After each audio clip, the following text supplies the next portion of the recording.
A soft breath escapes into the cold morning air. Somewhere a clock strikes 4. The room is dark. A figure stirs beneath heavy blankets, and for a moment, just one fragile moment, everything hangs in the balance. This is the space where futures are decided. Not in grand declarations or thunderous epiphanies, but here, in the quiet before dawn, when no one is watching and the only witness is your own beating heart. This is where everything begins, or ends. There's a particular kind of ache that lives in the chest of the almost brave. You felt it, haven't you? That beautiful, terrible feeling when you stand at your window late at night, looking at your own reflection in the glass, and you whisper promises to the darkness. Tomorrow, you say, tomorrow I'll be different. Tomorrow I'll finally become the person I see in my dreams. And you mean it, God, how you mean it. The conviction burns through you like fever, like prayer, like the last desperate hope of a drowning man reaching for the surface. But then tomorrow comes, and the weight of it, the simple, crushing weight of another day, presses down on your chest like stones. 5 more minutes, you tell yourself, just 5.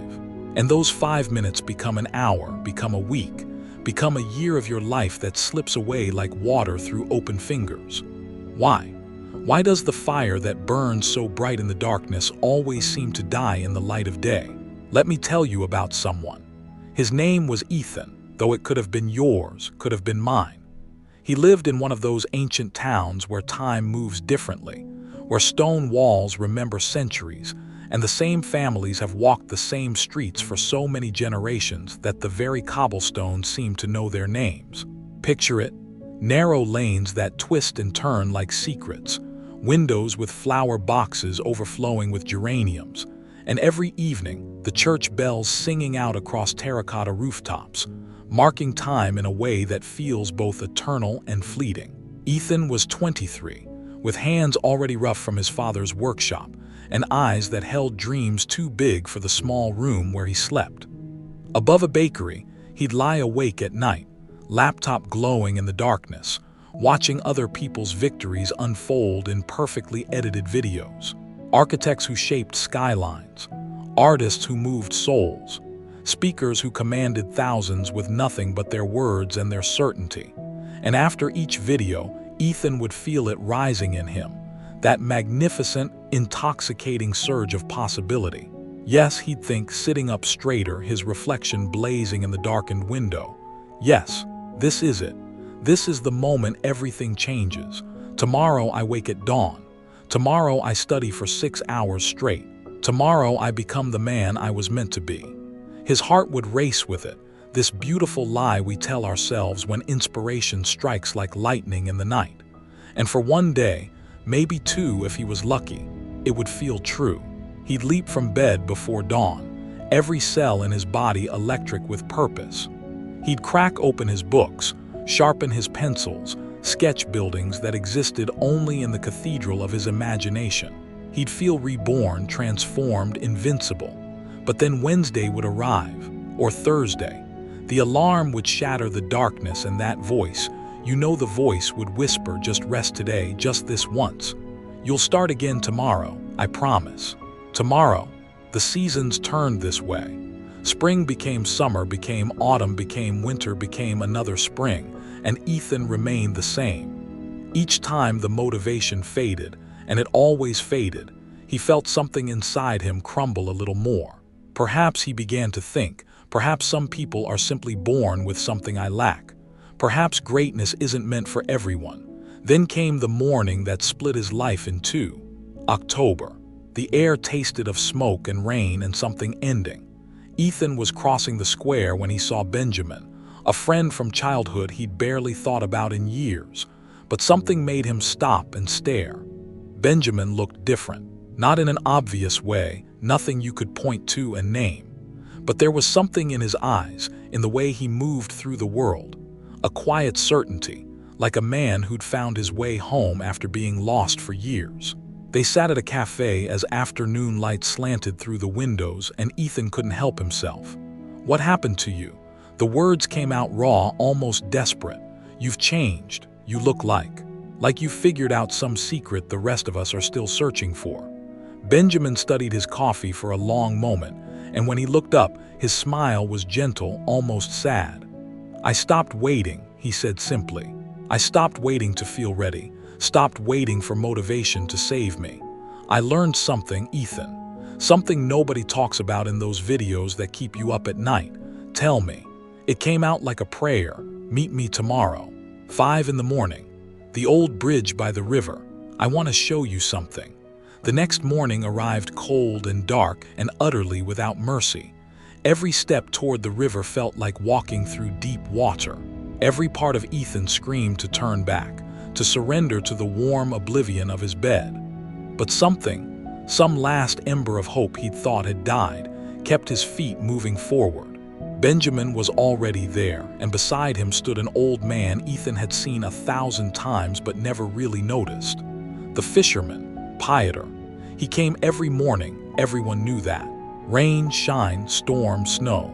There he was with his weathered nets and patient, knowing eyes. Pieter's hands looked like they'd been carved from driftwood. His face was a map of decades lived without shortcuts, without excuses. He looked at Ethan with eyes that seemed to read every broken promise written on his soul. "You want to know why some dreams live and others die?" Pieter's voice was rough as gravel, gentle as falling snow. "Why some people build cathedrals while others just talk about them?" Ethan could only nod, his throat too tight for words. "Look at this river." Pieter gestured to the water flowing past them, endless and inevitable. "For 43 years I've stood on this spot, every single morning. Not because I wake up singing, not because I feel inspired. Some mornings my body aches so badly I can barely stand. Some mornings I catch nothing. Some mornings the cold is so cruel it feels like the world itself is trying to break me." He cast his net with hands that knew the motion so well they could do it in sleep, in darkness, in death itself. "But I come anyway. You know why? Because this is what I do. Not when I feel like it, not when conditions are perfect. Every single day." The sun was rising now, painting the sky in colors that didn't have names. "Motivation," Pieter continued, "is like that sunrise. Magnificent, moving. But by noon, you won't even remember how it made you feel. Discipline, though, discipline is this river. You don't see it accomplish anything dramatic in one moment. But over years," he pointed downstream where the water had carved channels through solid stone. "Over years, it moves mountains.